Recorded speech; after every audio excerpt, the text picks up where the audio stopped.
Halo, assalamualaikum warahmatullahi wabarakatuh. Kembali lagi dengan saya Bidan Juju di ngobrol pagi ya. Ngobrol kali ini Juju akan ngebahas tentang perawatan sehari-hari buat ibu hamil. Eh, Perawatannya apa aja sih, yang harus dilakukannya apa aja? Apakah sama dengan ibu-ibu biasa, maksudnya yang tidak hamil? Sebenarnya sedikit perbedaannya karena emang kalau untuk ibu hamil makannya harus lebih, dia harus 2 porsi gitu ya. Maksud 2 porsi itu karena emang dia kan untuk dua ya, untuk dirinya dan juga janinnya. Itu masalah makan. Nanti ada juga yang lainnya ya, yang Juju akan jelasin karena banyak sekali kalau di daerah Juju itu mitos-mitos gitu yang nggak diperbolehkan buat ibu hamil ya. Salah satunya adalah dengan tidur siang, katanya nggak boleh tidur siang gitu kan. Sebenarnya kalau menurut medis atau menurut kesehatan itu sebaiknya tidur siang. Nah, sekarang Juju akan jelasin satu persatu, mudah-mudahan bisa membuka pengertian ibu-ibu yang emang belum tahu. Kalau emang ibu-ibu yang udah tahu, alhamdulillah, semoga dipakai ya. Maksudnya itu untuk bahwa itu tuh sebenarnya tidak apa-apa kayak gitu. Perawatan sehari-harinya ibu hamil itu apa aja sih gitu kan, ada berapa? Kalau yang Juju mau sampaikan sekarang ada 5. Ada 5. Salah satunya itu adalah dengan yang pertama itu adalah makan beragam makanan secara proporsional dengan pola gizi seimbang dan lebih banyak daripada sebelum hamil. Nah, yang tadi Juju jelasin itu, jadi ketika hamil itu porsinya ditambahin lebih banyak daripada sebelum hamil. Misalkan sebelum hamil cuma 1 sendok aja, berarti setelah hamil harus 2 sendok karena emang dibagi 2 dengan janin gitu kan, dengan anak kita ya. Makanya itu harus proporsional, porsinya harus proporsional dengan pola gizi seimbang. Gizi seimbang itu apa aja sih? Seimbang itu terdiri dari karbohidrat, serat, sayuran ya, serat gitu kan, langsung protein itu bisa hewani bisa nabati. Protein hewani apa? Seperti ikan, daging, itu hewani.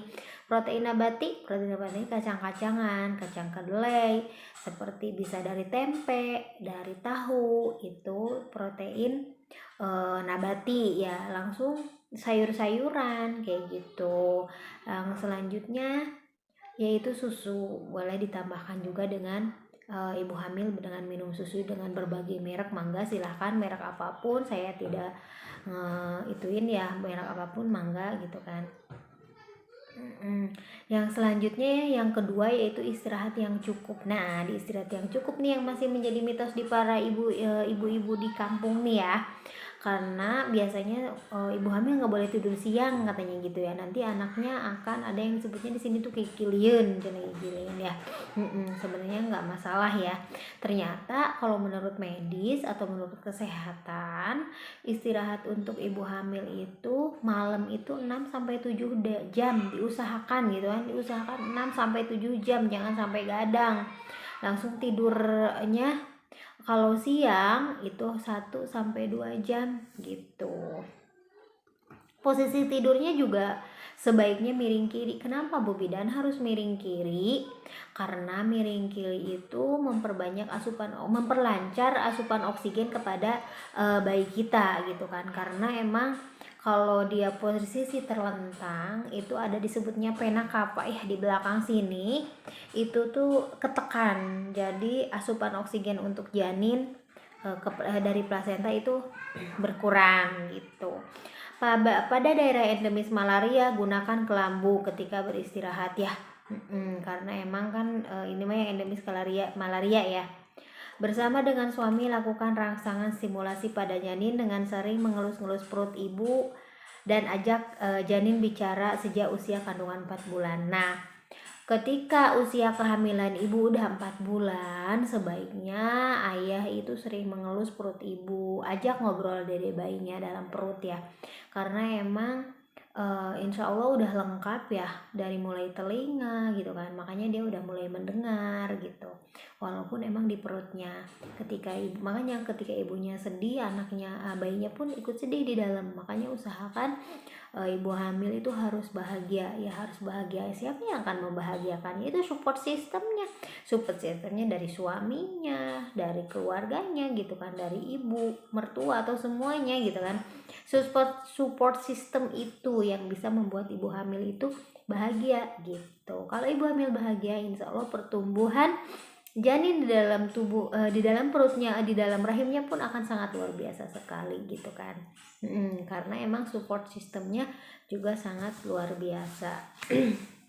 Yang ketiga, poin ketiga, menjaga kebersihan diri. Nah, menjaga kebersihan dirinya gimana? Soalnya yang saya rasain ya, ketika hamil itu emang malas sekali yang namanya mandi.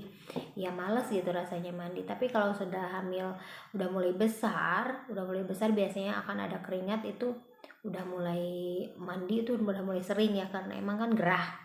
Yang menjaga kebersihan diri itu salah satunya adalah mencuci tangan dengan air mengalir menggunakan sabun dari setelah melakukan aktivitas atau sebelum melakukan aktivitas, terutama gitu kan ketika setelah buang air besar dan buang air kecil. Pokoknya selalu cuci tangan pakai air sabun dan air mengalir.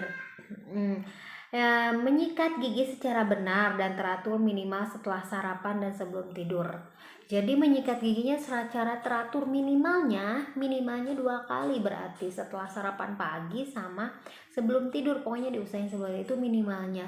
Bagusnya sebenarnya sikat gigi itu bagusnya setiap kita habis makan, kita usahakan untuk sikat gigi gitu, biar sisa-sisa makanan tidak mengendap di gigi kita. Makanya kita lakukan sikat gigi minimalnya itu 2 kali sehari ya, yaitu setelah sarapan sama sebelum tidur. Yang selanjutnya mandi 2 kali sehari, diusahakan mandinya 2 kali sehari ya Bu ya, pagi sama sore. Tapi biasanya kalau lagi hamil itu gerah banget, yang jujur rasain tuh gerah banget ya, apalagi udah kehamilan besar. Bersihkan payudara dan daerah kemaluan. Ya, selalu bersihkan payudara gitu kan. Karena kenapa bersihkan payudara? Karena payudara tuh biasanya ada kulit mati di puting susu itu, ya di putingnya. Dan itu bersihkan. Awalnya boleh pakai minyak ya, boleh pakai minyak dulu untuk ngelembabin. Setelah gitu cuci sama air hangat boleh gitu kan. Sama air bersih juga langsung boleh, nggak apa-apa. Pokoknya usahain bersihkan kemaluan dan puting susu ya, ganti pakaian dan pakaian dalam setiap hari ya, pasti ya Bu Ibu kalau ganti pakaian, jujur percaya pasti ganti pakaian gitu kan. Nah maksudnya apalagi pakaian dalam, kalau pakaian dalam itu harus sesering mungkin, apalagi kalau ada lembab harus segera diganti, karena ketika hormon kehamilan itu akan meningkat. Jadi kita itu mudah keputihan, dan itu tuh ketika basah langsung diganti. Jangan sampai lama, karena nanti kalau emang lama kita pakai nanti akan ada bakteri lain malah menjadi penyakit ya. Periksakan gigi ke fasilitas kesehatan pada saat periksa kehamilan. Nah, pada saat periksa kehamilan misalkan ke puskesmas, biasanya ada puskesmas yang udah ada dokter giginya. Boleh tuh diperiksakan sambil diperiksakan giginya, apalagi kalau yang punya gigi bolong gitu kan, diperiksakan giginya. Yang selanjutnya yang keempat, cuci rambut minimal 2-3 kali dalam seminggu ya. Cuci rambutnya itu 2-3 kali dalam seminggu, berarti kan jarak sehari, kemudian cuci rambut lagi ya. Karena emang rambut itu mudah lepek sekali, karena kan akibat gerah terus, biasanya lepek gitu ya, mudah lepek. Jadi usahakan keramas supaya seger terus, ibu hamilnya itu seger terus ya gitu ya. Boleh melakukan hubungan suami istri selama hamil, tanyakan ke petugas kesehatan yang aman ya. Boleh melakukan hubungan suami istri tapi yang aman gitu ya. Ketika kehamilan muda, emang ibu bidan biasanya menyarankan jangan mengeluarkan sperma di dalam. Kenapa? Karena resiko mules, karena emang dalam sperma itu ada yang namanya kandungan prostaglandin, yaitu merangsang mules. Takutnya nanti malah setelah hubungan malah terjadinya mules. Kalau emang usia kehamilannya udah besar ya nggak masalah, tapi kalau awal-awal kehamilan malah resiko terjadinya keguguran. Maka dari itu bukan nggak boleh, tapi yang aman gitu, yang nyaman gitu ya. Soalnya untuk menjaga pertumbuhan si janin di dalam rahim ibu ya. Yang keempat, aktivitas fisik. Ibu hamil yang sehat dapat melakukan aktivitas fisik sehari-hari dengan memperhatikan kondisi ibu dan keamanan janin yang dikandungnya. Boleh melakukan aktivitas, boleh nyapu, boleh cuci piring, boleh yang lainnya ya. Tapi dengan mempertimbangkan keamanannya gitu, dengan mempertimbangkan keamanan pekerjaannya. Jangan terlalu berat, jangan terlalu capek gitu, yang sedang-sedang aja. Jadi kita diperhitungkan gitu. Suami membantu istri yang sedang hamil untuk melakukan pekerjaan sehari-hari. Nah, ini tugas si akang ya.